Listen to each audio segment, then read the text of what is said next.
dia, boa tarde, boa noite. Um grande prazer que venho aqui conversar com vocês e vamos continuar com a saga OVNIs no Brasil. Hoje eu vou falar com vocês um pouco a respeito da Operação Prato, que foi uma investigação da ditadura sobre fenômenos ufológicos. Me chamo Rosane Marcelo dos Santos, sou sua terapeuta holística. Peço para que deixe o seu like aí no canal e bora lá para o nosso vídeo. Então hoje conversaremos aí sobre a Operação Prato, que foi, naquele dia 5 de dezembro de 1977. O capitão aí da aeronáutica, Uirangue de Holanda Lima, estava ansioso, afinal, ele tinha mais uma reunião com o brigadeiro Protásio Lopes de Oliveira, comandante do 1º Comando Aéreo Regional Comar de Belém. Pela primeira vez, desde que começaram a investigar a suposta aparição de discos voadores na região do Pará, o capitão Holanda teria que relatar aos seus superiores. Nas ocasiões anteriores, sempre que alguém lhe perguntava se tinha visto algo estranho, limitava-se a dizer: vi luzes, nada mais. Daquela vez, porém, o capitão Holanda e o sargento João Flávio Costa tinham avistado poucos dias antes um troço enorme, de cerca de 100 metros de comprimento, sobrevoando o rio Guajará-Mirim. Tão distante 70 metros da embarcação onde estava o tal objeto no formato de uma bola de futebol americano, grande e pontuda, tinha sido fotografado e filmado pelos militares, não havia mais dúvidas. Era um objeto voador não identificado, um OVNI, e no interior dele supostamente haveria uma criatura extraterrestre. Então, na hora da reunião, o brigadeiro Protásio não compartilhou do entusiasmo do capitão Holanda. Pelo contrário, depois de ouvir atentamente a história, mandou suspender a operação. Sua decisão até hoje intriga os ufólogos. Por que será, né? Infelizmente, todos os militares que participaram aí da Operação Prato já morreram.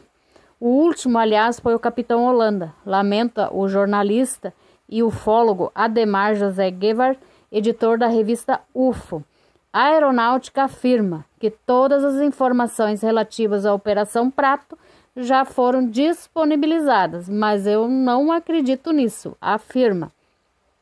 Em agosto de 1997, Guevara recebeu um telefonema do capitão Holanda querendo agendar uma entrevista na mesma hora. Ele, o coeditor da revista, o Marco Antônio Petit, viajaram até Cabo Frio, na região dos Lagos Fluminense. Em casa, o coronel reformado contou detalhes da operação. Voltou a relatar os seus muitos avistamentos. Ele admitiu que teve medo de ser abduzido e revelou que a investigação foi amplamente documentada. Só de fotografias havia mais de 500. Isso sem falar das 16 horas de filmagens nos formatos Super 8 e Super 16 e de um calhamaço de 2.000 páginas de relatórios. Fantástico. Então ele fala assim, aquele monstro azul, embora tivesse um brilho muito forte, podia ser olhado diretamente sem que ardessem as vistas, declarou a revista UFO. Então, 2 meses aí depois de conceder a bombástica entrevista, o coronel Holanda tirou a própria vida, enforcando-se no quarto de casa com a corda do roupão. Houve quem especulasse que ele teria sido assassinado por revelar informações sigilosas e colocar segurança nacional em risco, ou ainda que assegurasse que Holanda não morreu, apenas mudou de identidade e deixou o país. Que interessante isso aí, gente. Então, Gebhard rebate essas versões. Não acredita em queima de arquivo ou teoria da conspiração. Ele já havia tentado suicídio antes. Então, por essas e outras razões, a Operação Prato continua a ser apontada por ufólogos do Brasil inteiro como um dos mais intrigantes casos de avistamento de OVNIs já registrado no país. Então, os primeiros relatos começam a surgir em setembro de 1977. Os habitantes ali de Colares, Mosqueiro e Nanindeua, entre outros povoados ali de Belém, garantem ter sido atacados por raios luminosos vindos do céu. Imagina só, que loucura isso. 2 orifícios paralelos, como se agulhas tivessem penetrado a pele das pessoas, descreveu ali o psiquiatra Velaide Cecim Carvalho. Então, a diretora da Unidade de Saúde de Colares, Vila de Pescadores, a 96 quilômetros da capital, a equipe do programa Linha Direta Mistério, exibido em 25 de agosto de 2005. Segundo relatos da médica, os pacientes davam entrada no posto de saúde com sintomas de anemia, tontura e febre, e ainda marcas de queimadura de 1º grau pelo corpo. Logo, o fenômeno foi apelidado pelos ribeirinhos de chupa-chupa ou luz vampira.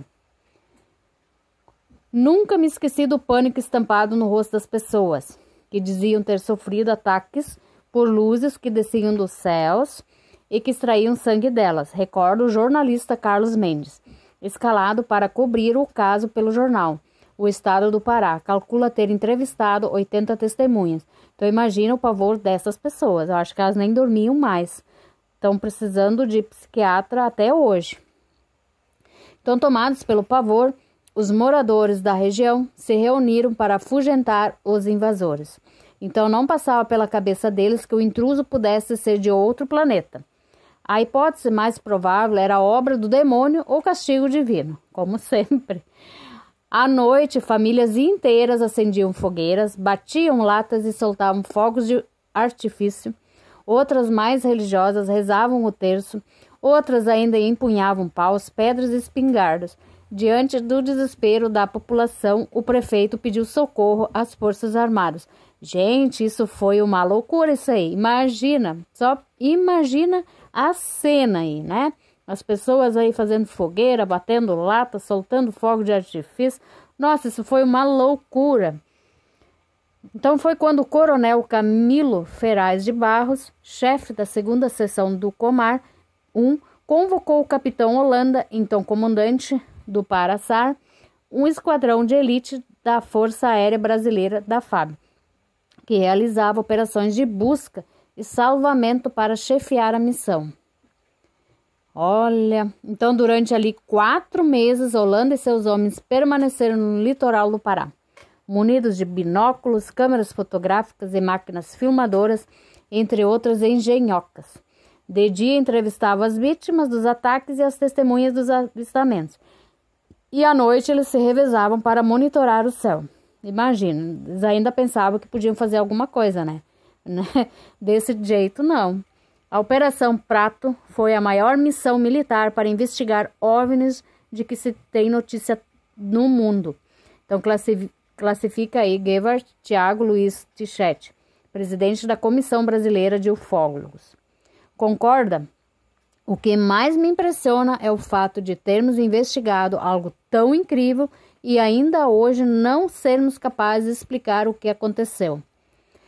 A equipe chefiada pelo capitão Holanda contava, entre outros, com o primeiro-tenente médico Pedro Ernesto Povo. No dia 26 de outubro de 1977, o psiquiatra foi a um vilarejo chamado Santo Antônio de Ibintuba, no município de Vigia, ouvir relatos de avistamentos e ataques de luzes insólitas. Na hora de redigir seu relatório, o psiquiatra deu o veredicto: histeria coletiva. Sei. Também, depois disso tudo, a histeria foi coletiva mesmo. Depois que os fatos ganharam as manchetes dos jornais, militares da aeronáutica tentaram controlar a imprensa. Diziam que nós, repórteres, estávamos agindo com sensacionalismo e que as notícias publicadas só serviam para causar pânico. afirma aí o jornalista Carlos Mendes. Então, a certa altura da operação, agentes do antigo Serviço Nacional de Informações, o SNI, foram chamados aí para ajudar nas investigações. O Jorge Bessa era um dos oficiais do SNI, deslocados para Belém. Em seu primeiro dia na Ilha do Mosqueiro, a 80 quilômetros da capital, avistou aí por volta das 8 horas da noite um objeto luminoso. Ele piscou 3 vezes, realizou pequenas manobras e em seguida desapareceu em grande velocidade. Não deixou dúvidas de que obedecia a um comando inteligente, relata Bessa, que narrou suas aventuras no livro Discos Voadores na Amazônia, lançadas aí para todo mundo poder ter acesso e ler. O fenômeno era visível a todos, bastava olhar para o céu, diz ele. Então, 40 anos depois, ufólogos ainda tentam ter acesso ao material coletado durante aí a Operação Prato. Onde estão as fotos que o capitão Holanda e sua equipe tiraram? E as filmagens? Que fim levou esse material? Indaga aí Tiago Luiz Tichetti, da CBU. Então, por intermédio de sua assessoria de imprensa, a Aeronáutica informou que todo o material disponível sobre OVNIs já foi encaminhado ao Arquivo Nacional. E mais, não dispõe de profissionais especializados para realizar investigações científicas ou emitir parecer a respeito desse tipo de fenômeno aéreo. Mas nem sempre foi assim. Ali entre 1969 e 1972, a aeronáutica chegou a ter um órgão específico para tratar do assunto, até ser extinto aí pelo o governo militar. Então, o sistema de investigação de objetos aéreos não identificados apurou mais de 70 casos de avistamentos de discos voadores. Então, hoje, o acervo aí sobre OVNIs é um dos mais visitados do Arquivo Nacional. Só nos últimos 30 dias foram quase 12 mil acessos, do total de 753 relatórios disponibilizados. Material que abrange um período aí de 63 anos, de 1952 a 2015. Apenas 6 dizem respeito à Operação Prato. Vão de 2 de setembro de 1977 a 28 de novembro de 1978. E englobam aí 15 municípios do interior do Pará. Olha que eles gostavam da região lá, hein? O material disponível para consulta pública é apenas a ponta do iceberg, afirma aí o ufólogo Edson Boaventura Júnior, que é o presidente do grupo ufológico do Guarujá. Segundo Gebhard, a filha do brigadeiro Protásio, uma pedagoga aposentada, é uma das poucas felizadas que tiveram acesso às filmagens ultrasecretas. Entre outros fatos aterradores, ela cita a nave-mãe pairando sobre o rio Amazonas. Alega. Outra cena impressionante, aponta Edson, é a que revela um OVNI submergindo nas águas do rio Tapajós, em plena luz do dia. A filmagem, segundo o ufólogo, teria sido feita pelo sargento João Flávio Costa, o braço direito do capitão Holanda. Então, a única certeza que tenho é que estamos diante de um dos maiores enigmas da ufologia. E mais, os avistamentos não acabaram, diz Edson, alegando que 40 anos depois, discos voadores continuam aparecendo naquela região. Então, isso é incrível, é fantástico. Mas, como sempre, né, eles tentam esconder, camuflar, né, de todas as formas para que a gente não chegue ao conhecimento.